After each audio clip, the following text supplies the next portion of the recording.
भोआ राजा चलले नेवता देवे सीता से पूछना चलले हो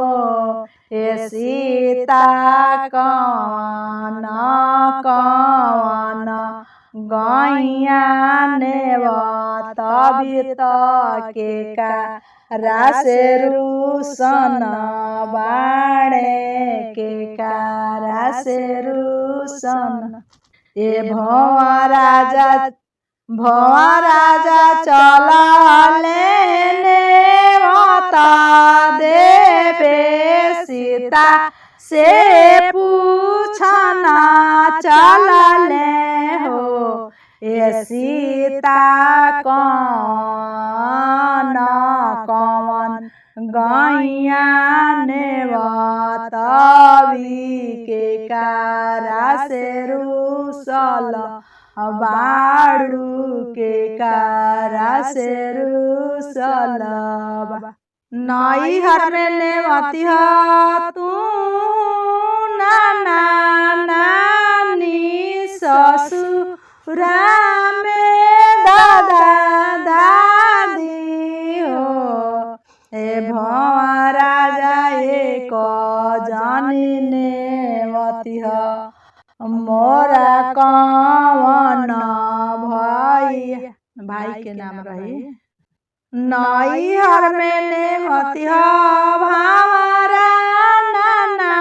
नानी ससुरा में लक्षण देवर हो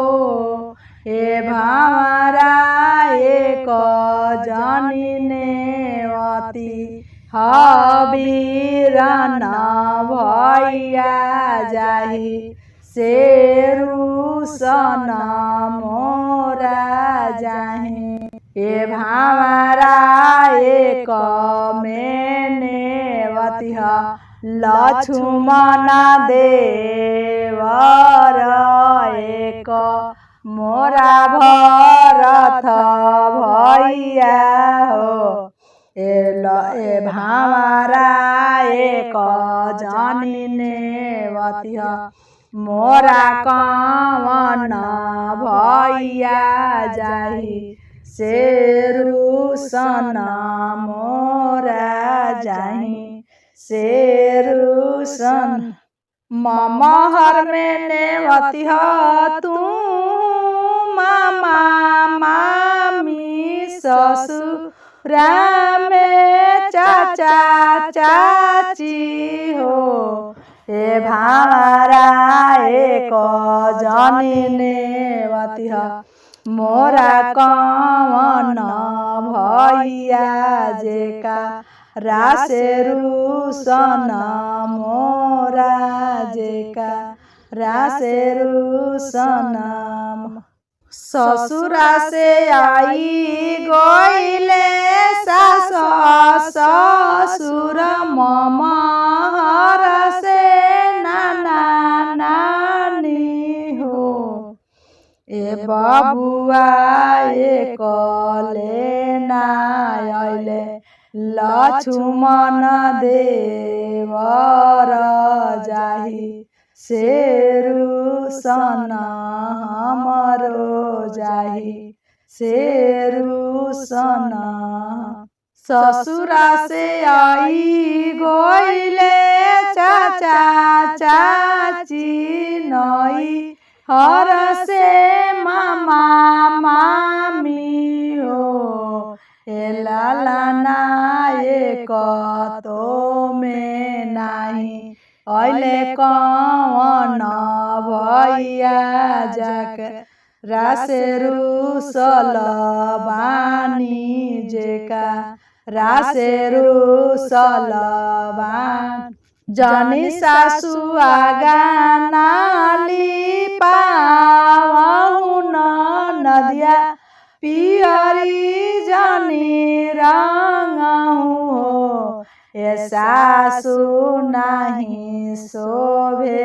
रहु रोब रहिया कौन भैया ना अइले कवन भैया नाही अइले हो। आई गइले भैया भौजी आई गइले छुमन देवर हो। ए सासु आई गइले भैया मोरे कवन भैया जेकारा से रुसन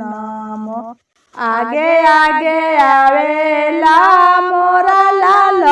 दौरायव रूपियर दौरा हो। ए लाल ना ताही